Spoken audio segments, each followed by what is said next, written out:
What are the biggest cybersecurity and cybercrime trends in trucking, and how can fleets protect themselves from criminals? Hey everybody, welcome back to CCJ's 1044. I'm Jason Cannon and my co-host is Matt Cole. The trucking industry has increasingly become a target of cyber criminals in recent years. With trucks moving upwards of 70% of the nation's freight, it's important that trucking companies understand what cyber threats are and how to guard against them. The National Motor Freight Traffic Association is at the forefront of the fight against cybercrime in trucking, and helping fleets increase their cybersecurity to ensure they don't become victims of cyber criminals. To understand how to protect your fleet, it's important to also understand what you're protecting it from. Cargo crime, cyber-enabled cargo crime, fraud, identity theft, those things are at unbelievably high levels in the industry right now. You don't have to look very far to come across a broker or a carrier that's been a victim. And I think what we've seen is a combination of a couple of accelerating forces come together with technology advances, and also the increased digitization of the industry kind of outpaced our defensive capabilities. If you look back towards the 2020, 2021, we really start to see a major shift upwards in the crime trends there. And to date, we really haven't put effective controls around things like carrier identities, things like what do we do once we have either a carrier or a broker identity that's been compromised, and how do we then put additional protections around the rest of their network, right? All of their trading partners, get the word out quickly. We have some reporting mechanisms, but it's, unfortunately, they're after the fact for the most part, right? So you have freight guard reports and things like that. But the speed and scale with which these crimes are being committed, by the time the reporting is done and the rest of the industry is aware of a potential bad actor, the damage is done and the criminals are on to another identity that they've compromised, and they're now using that. So I think we're in a late phase of kind of the catch-up game right now. While the most common point of entry into a fleet is still through phishing emails, cyber criminals are getting more sophisticated with how they attack trucking companies. So I think when we start to look at this, right, and you start to understand the complexities, the first way in is still the most efficient way in, and that's the phishing way in, right? Like Ben alluded to, we're seeing a lot more identity theft, broker identity theft, stealing of MC numbers, right? And then with these digitizations of the loads, they're being more pinpointed in what they're actually stealing and how they're stealing it. So they know exactly the route. They know exactly what's on the truck. They even have a good sense of understanding the industry enough that they know how far that truck's going to go before it makes a fuel stop, or, what the good halfway point is, or what they perceive the safest stop is. And that's where they're doing that at. So again, the quickest way in is still the phishing. Business email compromise is still pretty quick and easy. And then the other ways that they're using are a lot of identity thefts at this point. As email defense has gotten better, we're actually seeing a shift where phishing is not going away by any means, but we're seeing social engineering over the phone, a lot of social engineering over the phone, trust building, relationship building over time to establish a trusted partnership. Well, the bad actor waits for the correct opportunity. So maybe they'll get a couple of shipments a week, and then some, higher volume comes through, and that's the day they decide to strike, and they'll take 5 or 6 loads in a whack. With the explosion in cargo theft in recent years, particularly through strategic theft involving stolen identities or rerouted shipments, unbeknownst to the shipper or motor carrier, a fleet's cybersecurity practices can make all the difference. We've put together this cargo theft or cyber-enabled cargo theft risk mitigation framework, right, which takes probably 5 or 6 of the most common ways that cargo theft is employed, right, or used. And what we do is we take those and we kind of wrap them in the cybersecurity pieces that would help reduce that or help mitigate that, right? So things from like multi-factor authentication, right, identity management, and things of that nature that will kind of help you. Good process orientation and processes internal to an organization to kind of help start to mitigate that. It's not going to remove it, but it's sure going to make it a little more difficult. The recon, the resources that the bad actors are going to have to use are going to be more complex, a little higher set of resources. And there might be, a lesser target out there that they want to spend their time on instead of trying to break through some of these. So I think by employing just good cyber practices and good cyber hygiene, that's the best first start that any organization can make. Cargo crime being facilitated by the same tactics that cyber criminals have been using is a newer phenomenon in the industry, or a newer issue in the industry for transportation. The techniques to guard against these tactics exist in the cybersecurity world and have been developed over time and refined over time. And so there are resources out there, and there are training tools out there, and our framework and other frameworks that can help raise the cybersecurity maturity of any organization, which in turn helps to lower the risk of these types of cargo crimes being successful. Beyond the back office, trucks themselves can also be vulnerable to attacks with all of the telematics and technology on board today.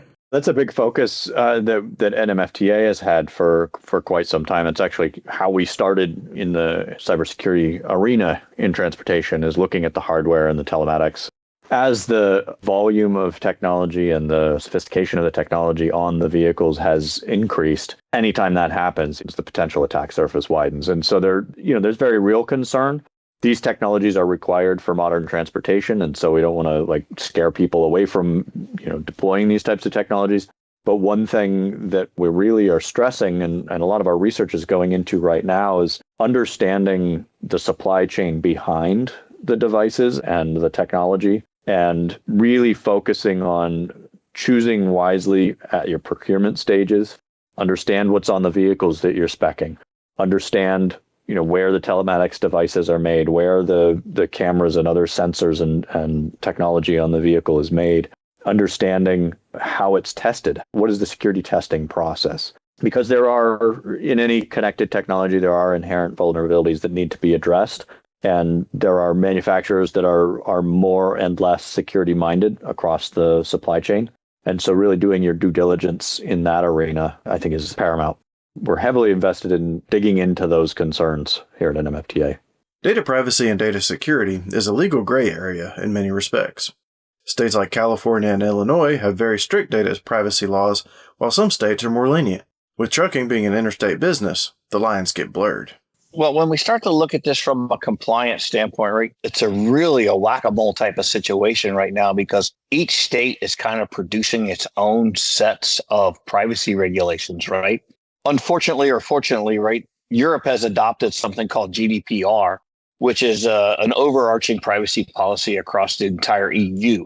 We don't have that because we allow the states to operate so autonomously that California has a very, very high set of privacy standards. Illinois has some high sets, and then maybe some other states have a little bit of a lower bar.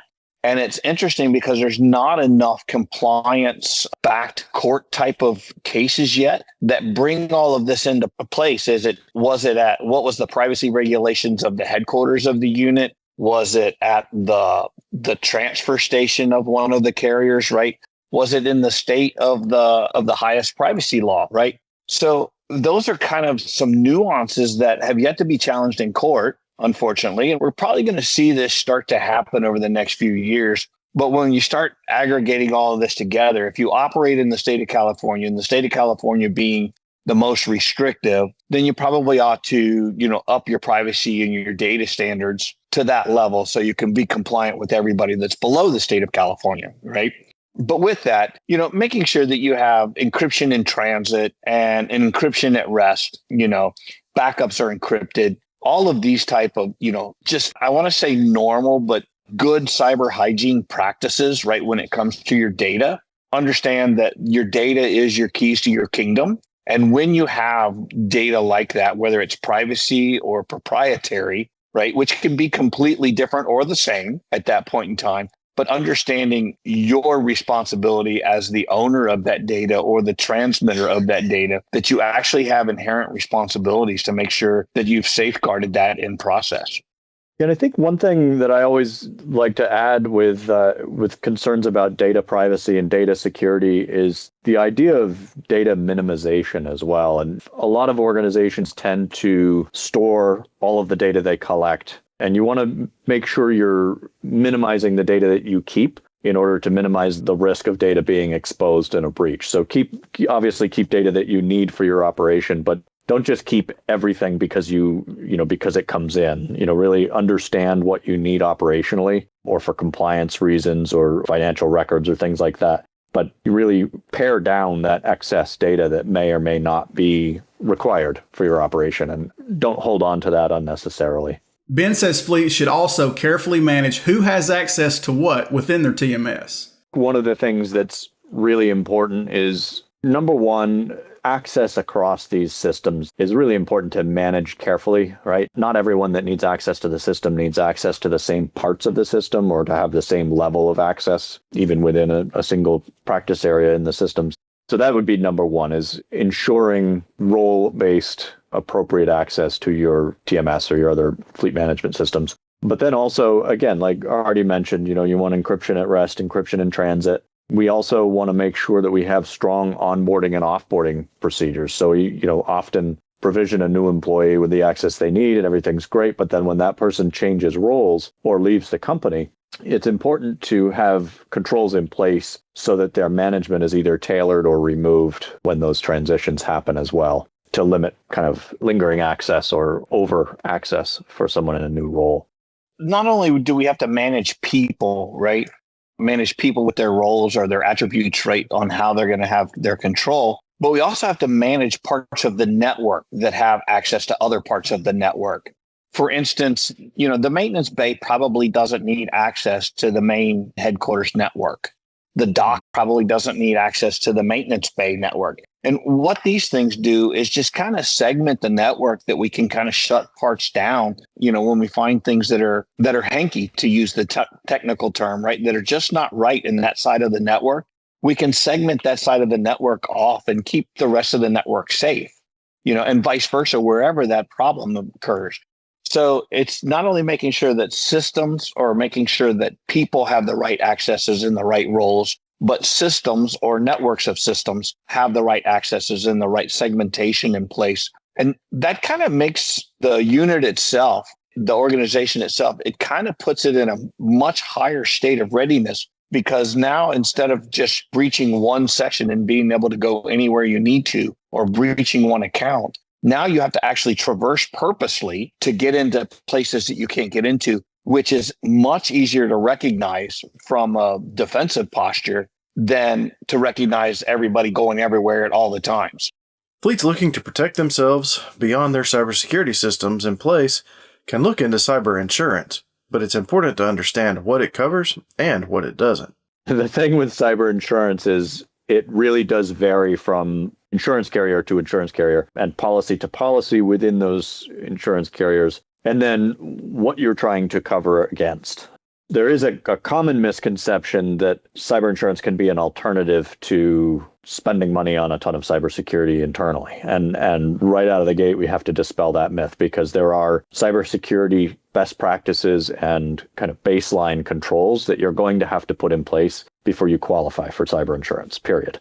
And after that, it's really a question for the organization of understanding your own risk appetite and understanding what your exposure is, to then determine if there's a policy that fits within those constraints in your organization and is also in your budget.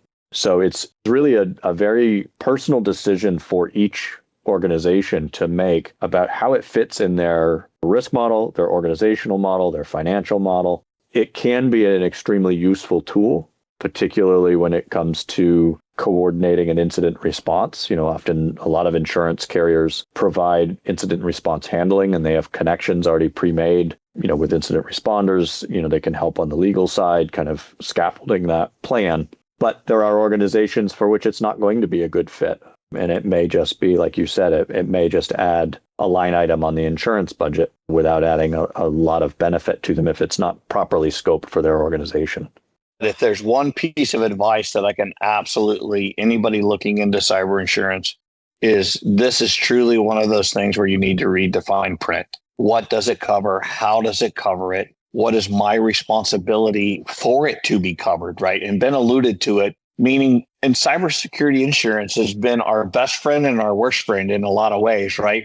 As cybersecurity practitioners like Ben and I, we're like, yay, cybersecurity insurance is making organizations become cyber mature before they'll issue a policy. But then on the flip side, they've been our worst friend because of the fact it's like, oh, wait a minute, you didn't cover very much, or they found a loophole. So it truly is, it's a blessing and a curse, but there's a lot of things that need to be done and understood. And I think Ben said it exactly right. Each organization, it's a personal decision for each organization on how they want to implement, what limits, what is it going to cover if it happens? Is it just the ransom? Is it lost revenue? And all of these things are factors into how that insurance policy is issued.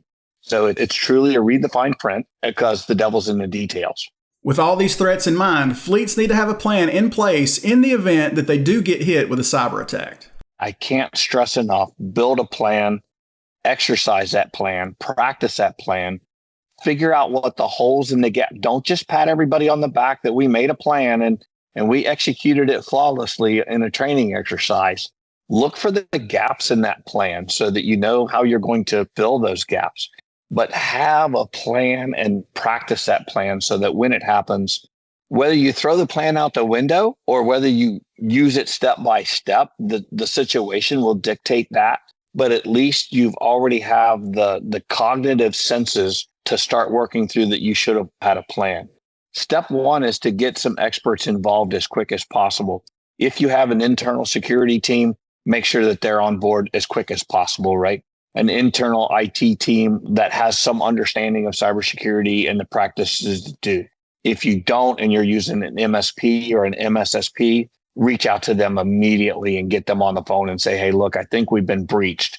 I can't help it but go into operational head for a minute and say, number one, contain it, right? Any effective system needs to be quarantine, cut off from the rest of your network as quickly as possible. And that's what you were alluding to, Artie, when you were talking about network segmentation and making sure systems don't just have a flat access across your network. That will make this process a lot easier. I guess a good analogy is when you have a serious accident, you've got to stop the bleeding before you start treating any of the other symptoms, right? And so you really need to contain, you need to, like Artie mentioned, get your incident responders, whether those are internal, external, reach out to your local FBI field office, depending on the scale of the breach. They'll be able to offer resources. CISA can offer resources. Get your team assembled, get the incident contained, and from there, you can then decide your next best action, depending on the specifics of the scenario. That's it for this week's 1044. You can read more on ccjdigital.com. While you're there, sign up for our newsletter and stay up to date on the latest in trucking industry news and trends. If you have any questions or feedback, please let us know in the comments below. Don't forget to subscribe and hit the bell for notifications so you can catch us again next week.